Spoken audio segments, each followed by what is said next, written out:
말씀대로 살며 좌우로 치우치지 않는 믿음 주신 삼위일체 하나님께 감사와 영광을 돌립니다. 말씀과 기도로 우리를 늘 충만하게 인도해 주시는 당회장님과 만민기도원 원장님께 감사드리며 복음의 풍성한 열매 맺는 지교회가 되겠습니다. 창립 5주년을 맞아 감사와 사랑의 마음을 모아 강단 헌화를 드립니다. 네, 감사합니다. 사랑하는 성도 여러분, 오늘은 성령 강림 주일입니다. 성령이 처음으로 성도들에게 임한 사건을 기념하는 주일이지요. 예수님은 제자들과의 마지막 만찬 자리에서 이제 곧 아버지 집으로 간다 하시며 제자들이 거할 처소를 예비하시겠다 말씀하셨습니다. 그러자 제자들은 예수님께서 어디로 가시는지 이해하기가 어려웠기 때문에 근심하기 시작합니다. 또 자신들과 늘 함께 하시며 말씀을 가르치시고 동고동락하신 예수님이 떠나신다는 말씀에 걱정이 되었습니다. 이런 제자들의 마음을 아시고 예수님은 제자들을 고아처럼 버려두지 않겠다고 위로하십니다. 그러면서 본문 요한복음 14장 16절에 내가 아버지께 구하겠으니 그가 또 다른 보혜사를 너희에게 주사 영원토록 너희와 함께 있게 하시리니 하고 또 다른 보혜사를 약속하셨지요. 그리고 요한복음 16장 7절에 그러하나 내가 너희에게 실상을 말하노니 내가 떠나가는 것이 너희에게 유익하리라. 내가 떠나가지 아니하면 보혜사가 너희에게로 오시지 아니할 것이요 가면 내가 그를 너희에게로 보내리니 하고 예수님이 떠나가시는 것이 오히려 유익하다고 말씀해 주셨습니다. 보혜사란 한자어로서 지킬 보, 은혜해, 스승사자를 써서 성도를 보호하고 돕는 성령을 지칭합니다. 예수님은 이 보혜사 성령이 어떻게 제자들을 도우시는지 그 역할에 대해서도 조목조목 가르쳐 주셨습니다. 제자들은 그 당시에는 다 이해할 수 없었지만 성령이 임한 후 예수님의 말씀을 하나하나 깨우칠 수 있었지요. 성령은 예수님께서 부활 승천하신 후 예수님께서 맺으신 복음의 열매들, 곧 제자들과 성도들에게 처음으로 임하셨습니다. 약 120명쯤 되는 성도들이 예루살렘 마가의 다락방에서 기도할 때 보혜사 성령이 임했지요. 저희가 이스라엘 성지순례를 가면 이 성령이 처음 임하셨다는 마가 다락방을 방문하게 되는데요. 한국 사람들이 다락방 생각하면 좁은 방을 생각하죠. 그런데 그런 곳이 아니었고 쉽게 말하면 2층이었습니다. 그래서 2층이어서 아마 다락방이라고 표현했나라는 생각을 하게 되었는지요. 2층이고 꽤 넓은 장소였죠. 그래서 120명이 모이기에 충분한 장소임을 볼 수 있었습니다. 자, 성령이 임한 후 성도들은 충만한 신앙생활을 할 수 있었고 초대교회에 폭발적인 부흥이 일어났습니다. 초대교회는 여러분도 잘 아시다시피 큰 핍박이 있었죠. 어려움이 있었습니다. 잡히고 감옥에 갇히고 매맞고 이런 어려움을 겪는 초대교회가 그 핍박 중에도 신앙을 지키고 믿음을 지키고 부흥할 수 있었던 것은 바로 성령님의 도우심이 있었기 까닭이요. 성령님이 함께 하시니 그들이 부활하시고 승천하신 주님을 보았던 그 믿음이 더 굳건해지고 성장할 수 있었던 것입니다. 사도행전 2장 46절부터 47절에 날마다 마음을 같이하여 성전에 모이기를 힘쓰고 집에서 떡을 떼며 기쁨과 순전한 마음으로 음식을 먹고 하나님을 찬미하며 또 온 백성에게 칭송을 받으니 주께서 구원받는 사람을 날마다 더하게 하시느니라 말씀한 대로 성령이 임하시니 이렇게 크고 놀라운 일을 행할 수 있었습니다. 사도들을 비롯하여 초대교회 일꾼들은 성령의 능력을 힘입어 또 성령의 섬세한 인도를 받아 복음을 활발하게 전했습니다. 아버지 하나님은 보혜사 성령을 예수님의 제자들이나 초대교회 성도들뿐 아니라 모든 자녀들을 위해 보내주셨습니다. 바로 저와 여러분을 돕도록 보내주신 것입니다. 그러니 우리도 성령의 도움을 받아 신앙생활을 하면 초대교회 성도들처럼 충만하게 신앙생활할 수 있습니다. 그런데 자기 안에 성령이 계신데도 힘들게 신앙생활하는 성도들을 종종 봅니다.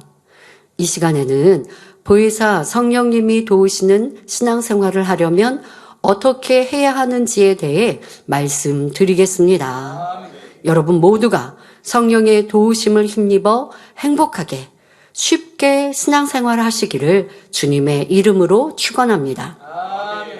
요즘에 우리 한국 사람들은 스마트폰을 소유하는 것이 어렵지 않죠. 그래서 보통 스마트폰을 많이 사용합니다. 그리고 집에는 컴퓨터가 있습니다. 자, 그런데 스마트폰을 활용하는 활용도는 아마 젊은이들과 또 우리 장년 성도님들이 다르실 거예요. 요즘 젊은 사람들은 이런 스마트폰, 컴퓨터의 활용을 참 잘합니다. 그래서 이 스마트폰으로 영화를 찍기도 하고 스마트폰으로 다양한 일들을 하는데 우리 성도님들 중에는 장년 성도님들 중에는 그냥 전화 받는 정도만 사용하시기도 하고 조금 나은 분들은 또 문자도 보내실 수 있겠지만 전혀 그렇지 않고 전화기의 용도로만 사용하시는 분들도 있습니다. 왜 그럴까요? 스마트폰의 활용도를 내가 모르기 때문이죠. 스마트폰으로 다양하게 많은 것을 할 수 있다고 해도 내가 그 지식을 알지 못하고 또 활용하지 못하면 그냥 아주 작은 것 하나로만 사용하는 기계가 되는 것입니다. 컴퓨터도 많은 걸 할 수가 있는데 그걸 내가 활용하지 못하고 그런 지식이 없으니까 그냥 컴퓨터가 있어도 예배하는데 우리 성도님들 GCN 예배하는데 다니엘 철회하는데 사용하시고 만다든가 아니면 필요한 거 문서 정도 작성하시고 많은 경우도 있고 그러나 그것으로 그림을 그리고 또 어떤 다양한 일들을 하기도 하고 또 요즘엔 컴퓨터가 AI로 스스로 또 컴퓨터가 뭔가를 해주기도 하지 않습니까? 여러분들 스마트폰으로도 이게 내가 한국어로 말하지만 스마트폰을 사용하면 각 나라 언어로도 통역해 주는 거 있잖아요. 그래서 젊은 사람들은 내가 외국어 몰라도 그냥 외국에 가서 이 스마트폰으로 통역기를 사용해서 외국인과 소통을 한다고 합니다. 저도 아직 그런 거 활용해 보지 못했습니다만은 이 기계 하나의 활용도에 따라 삶의 질이 훨씬 좋아지는 것이죠. 스마트폰 하면 100만 원도 넘기도 하고 하는데 활용하는 사람들은 그보다 더 많은 유익을 얻고 그렇지 못하면 그냥 전화기 한 대 놓고 써도 되는데 이렇게 많은 돈을 써야 되면 아깝죠. 성령님도 마찬가지입니다. 너무나 크고 놀라운 일을 하시는 성령님, 그 성령의 힘과 능력을 힘입으면 우리도 큰 일들을 할 수 있는데 내 안에 성령님이 계시는데도 활용하지 못하고 어떻게 활용해야 하는지도 모르면 안타깝지 않습니까? 오늘 성령 강림 주일을 통하여 마음껏 성령님을 활용할 수 있는 지혜로운 성도들이 되시면 좋겠습니다. 사랑하는 성도 여러분, 성령이 도우시는 신앙생활을 하려면 첫째, 내 안에 계신 성령을 믿어야 합니다.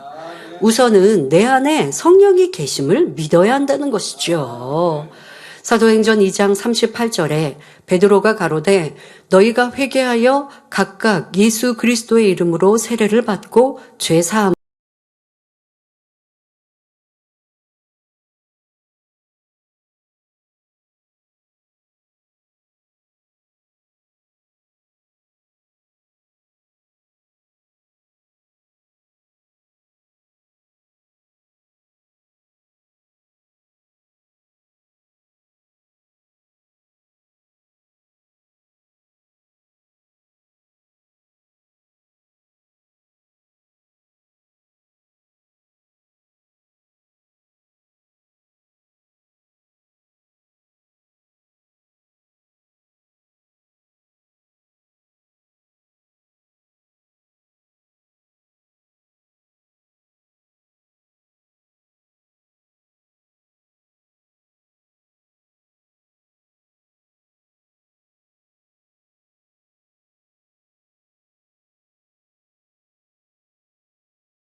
같이 한 곳에 모였더니 호련히 하늘로부터 급하고 강한 바람 같은 소리가 있어 저희 앉은 온 집에 가득하며 불의 혀같이 갈라지는 것이 저희에게 보여 각 사람 위에 임하여 있더니 저희가 다 성령의 충만함을 받고 성령이 말하게 하심을 따라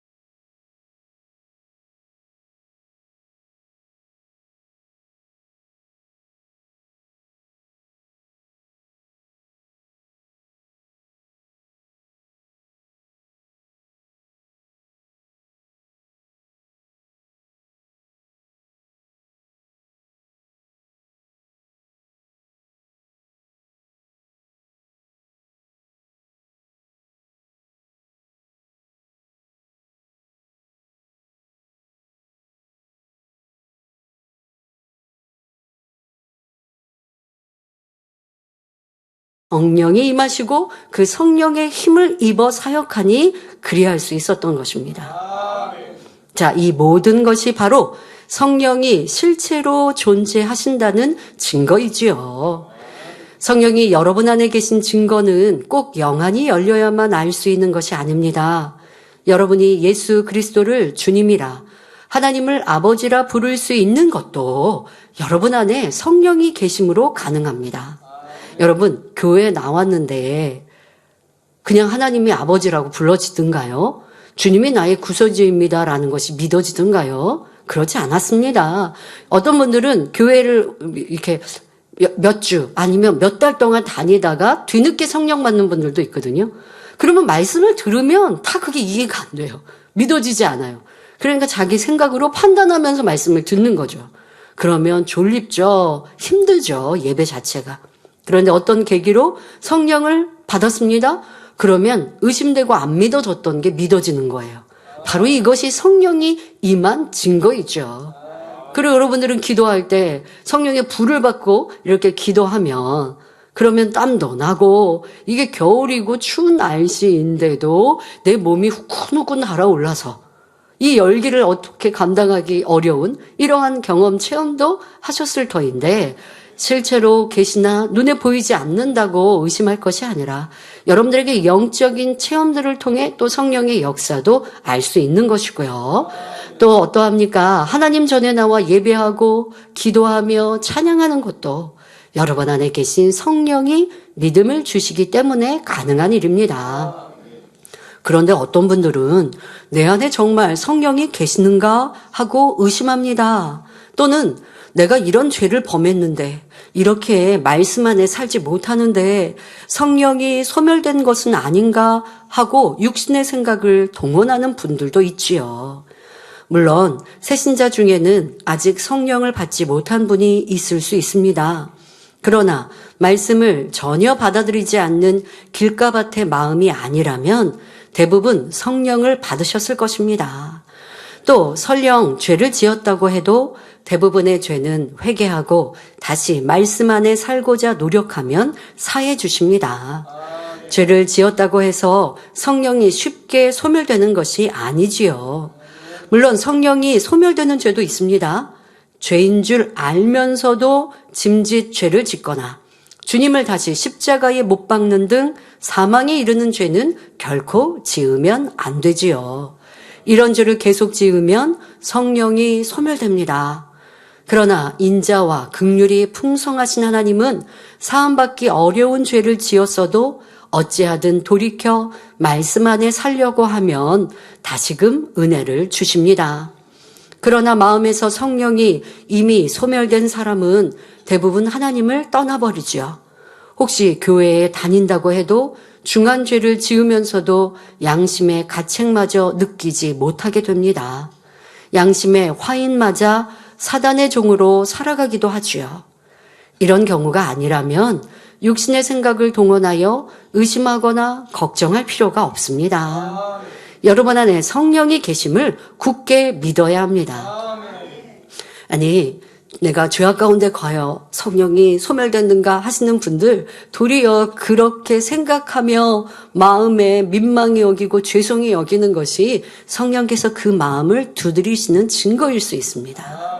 그런데 그렇게 성령께서 안타까운 마음, 공고한 마음을 주시는데도 계속하여 짐짓 죄를 짓다가는 정말 걱정하였던 그런 상황이 벌어질 수 있으니 성령이 마음을 두드리실 때, 마음의 공고함을 주실 때 그 기회를 놓치지 마시길 바랍니다. 또한 성령이 내 안에 계심을 믿을 뿐 아니라 성령을 신뢰해야 합니다. 보혜사 성령이 나를 도와주시는 분임을 믿고 늘 의지해야 하죠. 주님을 영접하면 이제 옛사람의 모습은 다 벗고 하나님의 뜻대로 살아야 합니다. 이것이 신앙생활입니다. 그런데 신앙생활을 하다 보면 내가 할 수 없는 일을 만나기도 합니다. 잘 이해가 안 되는 것도 있지요. 바로 이럴 때 성령께서 내가 할 수 없는 것은 할 수 있도록, 내가 알 수 없는 것은 알 수 있도록 도와주심을 믿고 의지해야 합니다. 자, 예를 들어 너무 밉고 싫은 사람이 있는데 용서하라고 말씀을 들었습니다. 원수까지도 사랑하라고 말씀을 들었습니다. 그런데 나를 괴롭히는 사람, 그 사람은 영 싫어서 저 사람만큼은 내가 사랑하고 싶지 않고 용서하고 싶지 않을 때 있죠. 그럴 때 성령님을 의지하여 기도하시면 되죠. 또 아버지 하나님을, 주님을 의지하는 겁니다. 성령님을 의지한다는 건 꼭 성령님만을 의지하고 바라라는 게 아니라 바로 삼위일체 하나님을 의지하시는 거예요.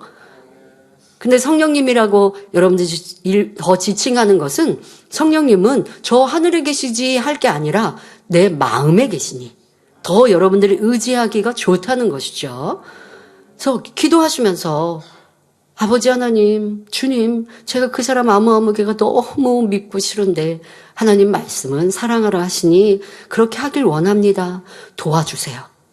자, 그렇게 여러분들이 기도하시고 또 삶 속에 그 싫고 불편한 사람이 저 앞에 옵니다. 그러면 주님을 의지하고 성령님 오늘도 고운 말, 또 사랑의 대화할 수 있도록 저의 마음을, 생각을 주관해 주세요. 이렇게 의지한다면 더 수월하게 여러분들이 어렵고 힘든 일을 할 수 있는 것입니다.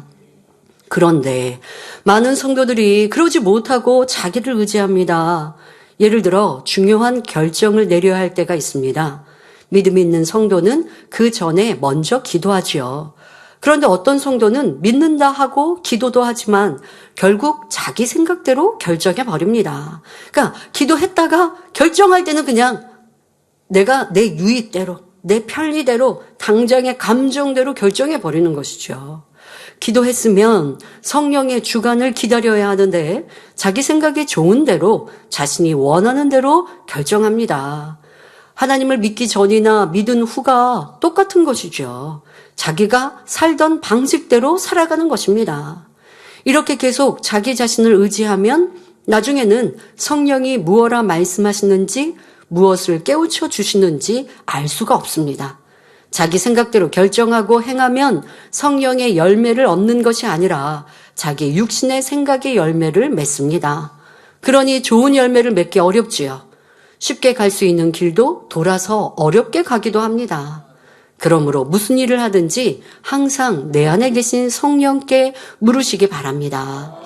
자, 그런데 여러분, 성령께 물으시는 것이, 또 성령의 음성 인도 주관을 받는 것이 아직 어려운 분들, 어떻게 해야 하는지, 성령의 음성이 귓가에 들리지 않는 그런 소리로 들리는 게 아니라고 하는데, 마음으로 들린다고 하는데 이게 뭔지 잘 모르겠어요 하시는 분들께 쉬운 여러분들의 삶에서 깨우칠 수 있는 걸 알려드릴게요. 자, 내가 누가 불편하고 싫은데 사랑해야지 라고 하는 들은 말씀이 떠오릅니다. 이것이 바로 성령의 음성인 거예요. 그리고 여러분들 어떤 일을 결정할 때 그냥 내 유익에 따라 결정하는 것과 성령을 의지하여 묵묵히 그 뜻을 찾는다는 건 무엇이냐? 여러분들이 성령께서 그냥 가만히 아무 생각하고 성령께서 나에게 답을 주시면 좋겠어. A인지 B인지. 그런데 그렇게 밝은 성령의 음성인도 주관을 받지 못할 것이고, 또 그렇게 밝은 음성을 듣는 분들도 이게 A일까 B일까 이렇게 하지 않거든요. 기도하면서 성령께서 답을 주시고 그 답을 쫓아서 더 기도하면서 그 뜻을 알게 돼요. 여러분들 어떻게 하시면 되냐? 어떤 일들을 결정할 때 내 유익에 맞춰서 결정하는 게 아니라 하나님이 더 무엇을 기뻐하실까? 내가 신앙생활 하는데 무엇이 더 유익할까? 라고 하는 마음으로 여러분들이 결정을 하시려고 답을 얻으시려고 하면 그것이 분별이 될 거예요. 그러면 성령의 인도를 받는 것이 더 쉬워져요. 그러니까 성령의 음성 인도를 여러분들이 받는 것이 습관이 돼 있고 처음부터 신앙생활을 그렇게 했다면 여러분들의 생각과 성령의 음성의 이 차이를 구분할 텐데 그게 안 되고 지금 말씀드린 대로 자꾸 내 생각대로 하는 것에 익숙해져서 성령의 음성을 주셔도 알지 못하고 분별을 못하니까 그게 이제 오랜 시간 되시면 다시 여러분들이 새롭게 세팅을 하셔야 돼요. 성령의 음성을 듣는 성령께서 인도하시는 삶을 살려고 그러려면 육신의 생각을 차단해야 된다고요. 차단하는 데 있어서 여러분들의 생각이 무엇을 보고 느끼고 결정할 때 이것이 진리인가 아닌가, 이것이 하나님이 기뻐하실까 아닐까, 이런 기준으로 여러분들의 생각을 다스리시고 스스로가 계속 점검해 가면 성령님께서 여러분들을 주관하시기가 더 쉽습니다.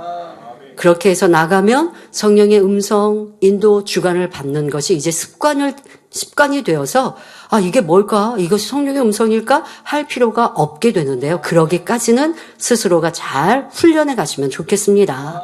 에베소서 6장 18절 전반절에 모든 기도와 간구로 하되 무지로 성령 안에서 기도하고 하신 대로 성전에 나와 기도할 때만 아니라 매 순간 어디에 있든지 하나님의 뜻이 무엇인지 여쭈어야 합니다. 그래서 성령의 주관을 받아 행해야 하지요. 이것이 바로 내 안에 계신 성령을 믿고 의지하는 법입니다. 처음에는 이렇게 일일이 물어야 하지만 계속 연습하면 나중에는 자연스럽게 성령의 주관대로 행동하게 됩니다. 성령의 주관을 분별하는 것이 조금 더 어렵지 않지요. 그러므로 여러분은 범사에 자기를 의지하여 어려운 길로 가지 마시고 항상 나를 도우시는 성령을 의지하셔서 신앙 여정을 쉽게 가시기 바랍니다. 그래서 범사에 형통하기를 주님의 이름으로 축원합니다. 사랑하는 성도 여러분, 성령이 도우시는 신앙생활을 하려면 둘째, 성령께서 깨우쳐 주시는 선의 말씀을 무시하지 말아야 합니다. 성령은 단에서 증거되는 말씀을 통해 또는 성령의 음성으로 선에 대해 깨우쳐 주십니다. 그런데 이렇게 깨우쳐 주셔도 이 말씀은 나에게 해당하는 말씀이 아니다 하고 마음문을 닫아버리면 깨달을 수가 없습니다. 예를 들어 원수까지도 사랑하라 말씀을 들으니까 이거는 믿음이 좋은 분들에게만 해당되지 주의 종들이나 그렇게 하는 거지 나는 초신자니까 나는 아직 그런 말씀 내 단계가 아니야 라고 한다면 그런 분들은 성령의 음성을 인도를 받을 수가 없죠. 이제 다음 주부터는 기도의 연장으로 이 금식에 대하여 설교합니다. 금식에 대해 설교 안 들어보신 분도 참 많을 텐데요. 저도 이 설교를 할까 말까 하다가 지금 왜냐하면 우리 금식하시는 성도님들 그렇게 많지 않은 거 알고 있거든요. 하지만 금식의 위력 또한 또 대단하거든요. 그래서 여러분들이 큰 문제 앞에 또 금식을 작게는 하루 또 3일 이렇게 하겠고 여러분 이제 처음 설명은 장기 금식부터 설명합니다만은 장기 금식을 하시라고 설교하는 건 아니에요. 그러니까 장기 금식을 하더라도 어떤 때 장기 금식을 하는 거고 어떤 마음으로 모습으로 해야 하는지 아무나 쉽게 해서는 안 된다라고 도리어 경계하고 있는 말씀이기도 하고 하실 때는 이렇게 하나님이 기뻐하시는 금식을 해서 여러분들의 기도 응답이 신속히 되어지기를 바라는 마음으로 이제 금식에 대하여 설교합니다. 근데 이런 말씀을 들을 때 저런 말씀은 주의종님들이나 큰 일꾼들이나 듣는 거지 하고 그냥 여러분들이 별로 그냥 소중하게 듣지 않으면 나는 금식할 일도 없고 아니면 금식을 내가 할 것 같지도 않고 하는 생각으로 말씀을 들으면 어찌 성령께서 내 마음을 주관하시고 또 내가 작게 하루를 금식을 하고 3일을 금식해도 금식을 해서 아버지의 마음을 기쁘시게 드리고 또 지금의 큰 어려움을 해결할 수 있다면 성령께서 또 내 마음에 주관해 주실 수 있는데 마음을 닫고 말씀을 들어보세요. 그러면 성령의 주관 또한 받을 수 없는 것이죠. 모든 것이, 모든 말씀이 이거는 내 말씀이다, 아니다 할 것이 아니라 모든 말씀을 하나님의 말씀, 내게 주시는 은혜의 말씀으로 들으면 필요 적절하게 성령님께서 또 깨우쳐 주시는 것입니다. 더더욱 선한 말씀, 선은 우리가 목표하여 가야 되는 아버지 하나님께로 다다르는 길 아닙니까? 그러니 선에 관한 말씀이라고 한다면 여러분들의 믿음이 적더라도 그 말씀을 지켜 행하는 것이 지금은 당장 어려워 보인다 할지라도 여러분들이 그 말씀을 소중히 여기고 힘써 이루고자 노력하는 것, 이럴 때 바로 성령께서 나를 주관해 주실 수 있는 것입니다. 내 삶의 어떤 유익을 위해서는 성령님 도와주세요 했다가 하나님의 진리의 말씀을 듣는 데는 별로 내가 성령의 도우심을 받으려고 하지도 않고 그것이 성령께서 주관해 주시는 주관이라고 여러분들이 들으려고 하지도 않는다면 내 삶의 내 유익에 도움을 필요한 성령님께서 어찌 나를 주관해 주실 수 있겠습니까? 성령님의 가장 필요한 것은 우리의 마음의 할례, 우리의 믿음이 성장하는 것인데 그러기 위해 여러분들이 하셔야 되는 건 바로 성령께서 주관하시는 선한 말씀에 귀 기울이고 그 말씀에 순종해야 합니다. 선한 마음을 여러분들이 말씀을 들을 때 이 말씀은 내 말씀이 아니야 라고 들으면 선한 마음을 이룰 수도 없고 믿음도 성장하지 않으니 제자리 걸음만 할 수밖에 없습니다. 신앙생활하면서 믿음이 성장하지 않으면 너무 안타까운 일입니다. 여러분, 우리는 믿음의 분량이라는 거 너무 소중하고 귀히 여겼습니다. 그래야 합니다. 여러분들의 믿음이 날로 커가야 하고 그래서 주님의 분량까지 이르는 우리가 되어야 합니다. 이것이 우리의 목표여야지 그냥 나는 구원받아도 좋습니다 라고 하는 건 겸손한 마음이 아니라 믿음이 없는 것이어서 자칫 구원에서도 놓칠 수 있음을 알아야 하고요. 그러기 위해서는 항상 선의 말씀을 사모하고 성령의 음성에 귀 기울여야 합니다. 예를 들어 여러분은 영적인 사랑, 선, 성령의 열매 등 마음에 이루어야 할 영의 마음에 대해 많이 듣고 있습니다. 그리고 성령은 말씀을 통해 늘 최고의 선을, 장성한 분량의 믿음을 이루는 길을 깨우쳐 주십니다. 가장 아름다운 천국, 새 예루살렘에 가는 길로 인도하시지요. 그러면 여러분은 이 모든 말씀을 자신에게 주시는 말씀으로 받으십니까? 아니면 저렇게 높은 차원의 선은 내가 이룰 수 있는 것이 아니다 하거나 저런 믿음의 행함은 아직 내 능력으로는 할 수 없다 하고 스스로 단정해 버리지는 않는지요. 어떤 일꾼이 저에게 제가 당의자님 대행을 맡아서 얼마 지나지 않았을 때 그런 얘기를 하더라고요. 이수진 목사님은 이렇게 몇몇의 시간들을 그래서 영혼들을 위해 기도하고 권능을 끌어내리는 기도의 시간들을 하신다고 들었는데 우리를 위해 그렇게 열심히 해 주십시오. 그런데 그분은 주의 종이셨거든요. 저한테 그렇게 말씀하시는 분은 쉽게 말하면 뭐예요? 나는 그 길 가는 게 힘드니까 당의자님 대행이신 이수진 목사님이 그 길을 잘 가주십시오. 제가 그 말을 듣고 참 마음이 아팠습니다. 그렇게 해주셔서 감사합니다. 저도 그렇게 하겠습니다. 고백했다면 제가 얼마나 든든하고 힘이 났을까요? 그런데 그렇게 해주신다니까 감사합니다. 그렇게 계속 해주십시오 하고 부탁하시는 것 같았지만 그것은 나는 하나님의 능력의 종, 권능의 종 되지 않겠습니다 라는 말과 다를 바 없습니다. 여러분, 아버지 앞에 사랑받고 축복받으려면 그만큼 많은 수고가 필요하거든요. 그런데 우리는 받기는 원하지만 내가 해야 될 의무는 안 하려고 할 때가 있어요. 그러면 성령께서 나를 큰 자로 만드실 수 없음 또한 우리는 알아야 합니다. 아버지 하나님은 여러분을 항상 믿음의 눈으로 선하게 바라보십니다. 최고의 선을 이룰 수 있고 믿음의 선진들처럼 큰 믿음을 가질 수 있다고, 큰 권능의 종으로 나올 수 있다고 믿음으로 바라봐 주시지요. 그리고 각자 믿음의 단계에서 무엇을 깨우쳐야 하는지, 무엇을 행해야 하는지 성령을 통해 깨우쳐 주십니다. 그런 다음에는 깨달은 것을 행할 수 있도록 자상하고 섬세하게 인도해 주시지요. 그런데 성령께서 아무리 깨우쳐 주셔도 그 깨우침을 무시하는 경우들이 있습니다. 예를 들어 성령은 아버지 하나님의 사랑이 얼마나 큰지를 늘 깨우쳐 주십니다. 그러므로 우리도 아버지 하나님을 사랑해야 함을 알려주시지요. 로마서 5장 5절에 우리에게 주신 성령으로 말미암아 하나님의 사랑이 우리 마음에 부은 바 됨이라 말씀하셨습니다. 이런 성령의 역사를 따라 하나님의 사랑을 믿어드리는 것이 바로 선입니다. 그런데 어떤 사람은 나는 아직 하나님의 사랑을 느껴보지 못하고 체험하지 못해서 하나님을 사랑할 수 없다 하며 말씀을 외면합니다. 이는 하나님과 원수인 육신의 생각을 동원해서 선의 말씀을 무시하는 행함이지요. 이렇게 계속 성령의 깨우침을 무시하면 성령이 주관하시는 선한 생각을 받을 수가 없습니다. 또 하나님의 사랑도 느낄 수 없고 하나님께서 부어주시는 은혜도 받을 수 없습니다. 그러면 그 마음이 얼마나 공고하겠습니까? 또 다른 예를 들어보면 성령께서는 말씀으로 새 예루살렘에 갈 수 있는 길을 가르쳐 주십니다. 그런데 어떤 사람은 나는 예전에 이러이러한 죄를 범했으니 나와는 상관없는 말씀이다 하고 생각합니다. 철저히 회개하고 오직 새 예루살렘만 바라보고 달려가면 된다고 성령께서 깨우쳐 주셔도 부정적인 생각을 깨트리지 않지요.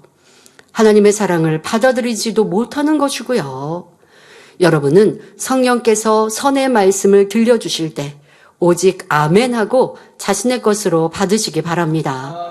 성령의 도우심 속에 하나님의 선을 깨닫고 아버지 하나님의 사랑을 느끼심으로 늘 행복한 신앙생활을 하시기 바랍니다. 그리고 그 선을 마음에 이루어서 여러분 안에 계신 성령께서 선의 향기로 인해 늘 행복해 하시기를 주님의 이름으로 축원합니다. 사랑하는 성도 여러분, 성령이 도우시는 신앙생활을 하려면 셋째, 성령을 의지하여 성령의 인도를 따라 하나님의 뜻대로 살기 위해 노력해야 합니다. 성령께서는 하나님의 자녀들이 아버지 하나님의 뜻대로 살 수 있도록 늘 이끌어 주십니다. 이렇게 이끌어 주실 때 여러분 자신 또한 하나님의 뜻대로 살려는 의지를 보여야 합니다. 내 안에 성령이 계신 걸 믿으니까, 내 안에 성령께서 선한 것을 깨닫게 해주시니까, 내 안에 계신 성령께서 다 하시니까 하고 성령에게만 모든 책임을 돌리는 것이 아닙니다. 자기 편에서도 성령이 깨우쳐 주시는 것을 깨닫기 위해 깨우쳐 주신 대로 행하기 위해 적극적으로 노력해야 한다는 것입니다. 성령이 내 안에 계시니 나는 가만히 있어도 성령께서 알아서 인도해 주시고 주관해 주시니까 다 된다. 이렇게 생각하는 것은 참으로 믿는 것이 아닙니다. 이는 성령이 내 안에 계심을 지식적으로만 아는 육적인 믿음일 뿐이지요. 나를 도우시는 성령이 내 안에 계심을 참으로 믿는 사람은 성령의 주관을 받기 위해 말씀도 듣고 기도하기를 사모합니다. 깨우쳐 주시는 대로 순종하기 위해 부단히 자신을 치고 복종시켜 나가지요. 물론 때로는 주관하시는 대로 행하는 것이 어려울 때도 있을 수 있습니다. 이때도 나를 도우시는 성령을 믿는 사람은 내 안에 성령이 계시니 나도 할 수 있다고 믿습니다. 여러분도 기도하실 때, 말씀을 들으실 때, 내가 이번 주에는 이렇게 살아야지 라고 다짐하고 또 그렇게 결단하고 그렇게 기도하셨을 터인데, 그런데 기도가 끝나고 또 주일이 지나면 여전히 내 육신의 생각, 내 육의 구습대로 자꾸 기도도 쉬고 싶고 또 누구 미운 사람, 싫은 사람 여전히 판단, 정죄하는 이런 모습이 나옵니다. 그렇지만 받은 은혜가 있어서 또 그러면 안 되지. 내가 기도해야지 라고 마음을 주관해 주시잖아요. 여러분 기도해야지 라고 하는 거 이게 성령께서 도와주시는 거라니까요. 그런데 거기에 순종하고 안 하고는 여러분 몫이에요. 그러니까 행함은 당연히 행할 수 있는 힘과 능력은 성령께서 주시거든요. 어떻게 주셨는데요? 기도해야지라고 하는 내 마음. 여러분들은 그것은 내 생각이라 생각했지만 성령께서 여러분 마음을 그렇게 주관하신 거예요. 기도에 대해 내가 이렇게 몇 주 동안 말씀을 들었는데, 기도의 이력을 들었는데, 기도해야지. 라고 마음 안에 이렇게 주관하시는 성령의 주관. 그런데 순종하면 성령의 충만함 유지되고, 기도했더니 어느 날보다도 더 충만할 것이고, 그러면 내일도 성령께서 그렇게 나에게 주관해 주세요. 그런데 주관해 주셔도 순종하는 행함을 보이지 않습니다. 피곤한데 오늘 힘든데 내일 하지. 라고 여전히 구습대로 육신의 생각대로 성령의 음성에 순종하지 않고 내 노력과 행함을 보이지 않으면 성령께서 얼마나 실망스러우세요. 그러면 다음에 또 주관해 주시는 그 음성은 작아질 수밖에 없는 거예요. 그러니까 이러한 여러분들의 순종의 행함이 얼마나 중요한지, 계속하여 성령님이 나에게 주관하시고 역사하시고 말씀하실 수 있도록 그 성령님과 여러분들도 계속 교감하시고 성령을 기쁘시게 드리고 성령께서 나를 마음껏 주관하시도록 순종하는 행함이 너무나 중요하다는 것입니다. 바로 나를 도우시는 성령을 의지하여 힘써 노력하는 것. 이 또한 성령님이 나에게 충만히 역사하실 수 있도록 행하는 중요한 행함입니다. 여러분도 한번 생각해 보시라고요. 상대에게 상대가 무엇을 질문을 했어요. 아니면 나에게 도움을 청해요. 그래서 내가 답을 줬어요.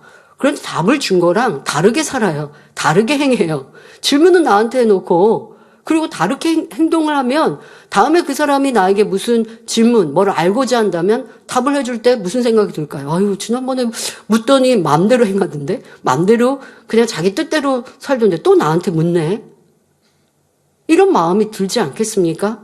성령님께서 여러분을 주관해 주실 때 그대로 순종하면 계속하여 밝은 음성인도 주관을 받을 터인데 그렇지 않을 때는 성령님의 음성이 점점점 줄어드는 것을 알아야 합니다. 그런데 처음에는 이렇게 노력하는 과정, 그러니까 여러분들이 성령의 음성인가? 또 나를 점검해 보고 성령의 음성을 쉽게 듣기 위해서 내 마음, 내 생각을 항상 그 밑바닥, 바탕을 준비해 놓고 무슨 말입니까? 내가 판단하고 정지하고 내가 육을 쫓아 나아가는 삶을 살면서 성령님 도와주세요. 그러면 성령의 음성이 잘 들리지 않아요? 그런데 말씀을 묵상하고 말씀을 듣고 또 그 말씀을 궁고하고 기도하는 성령 충만한 삶을 살아보세요. 그러면 성령께서 항상 나를 주관하실 수 있죠. 자, 그리고 주관해 주시는 대로 내가 순종합니다. 이런 것 또한 여러분들이 노력하는 시간이 필요합니다. 그러나 시간이 지나면서 이런 행함이 쌓이는 만큼 성령의 음성을 듣는 것도 성령의 주관과 인도를 받는 것도 점점 쉬워집니다. 그래서 늘 성령이 도우시는 신앙생활을 할 수 있게 되죠. 그때부터는 신앙생활이 어렵지 않습니다. 그리고 자기 자신을 의지할 때 오히려 신앙생활이 어렵다는 것을 중심에서 느끼게 됩니다.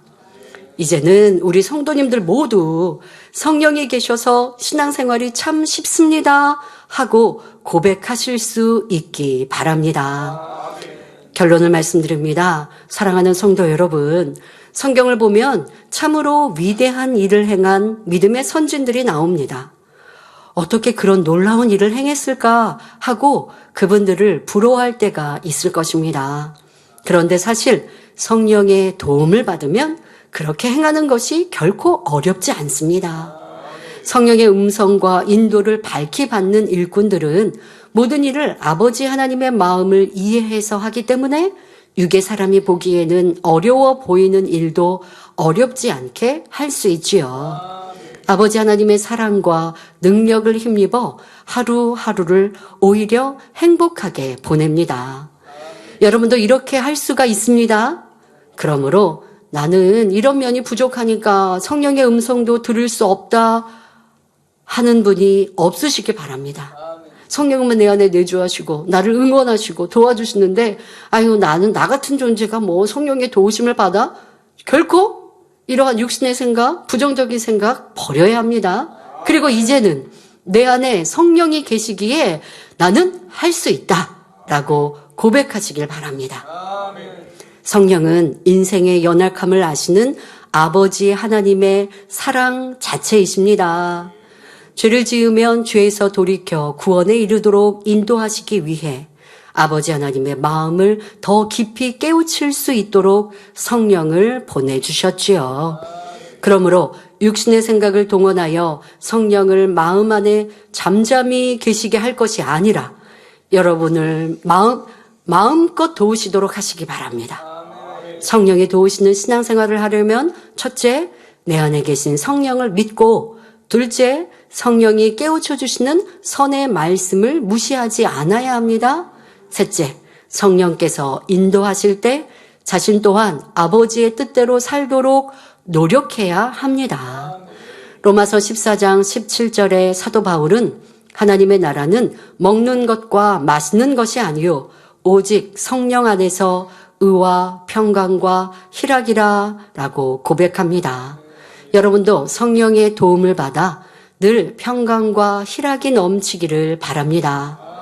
또한 항상 성령의 도우심을 받아 온전한 평강과 최고의 희락이 있는 새 예루살렘까지 형통하게 이루시기를 주님의 이름으로 축원합니다. 말씀 상고하시면서 함께 기도하겠습니다. 좋으신 아버지 하나님,